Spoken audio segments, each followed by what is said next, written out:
300 versus 20,000. Ang laban ng Cuju, paano? Manalo kahit talo ka na sa simula.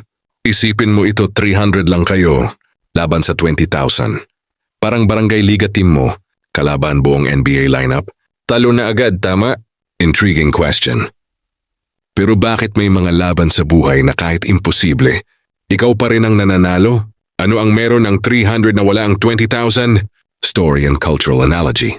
Noong 1231 sa Siege of Cuju, si Park Seo ay may 300 sundalo at 2,000 civilian.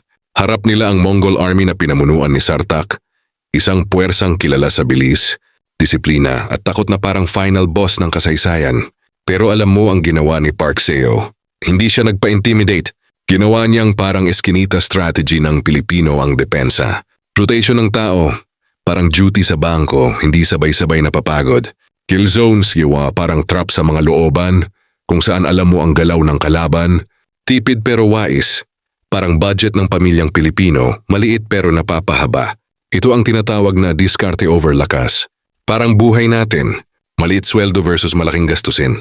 Pangarap versus realidad, pagod versus responsibilidad.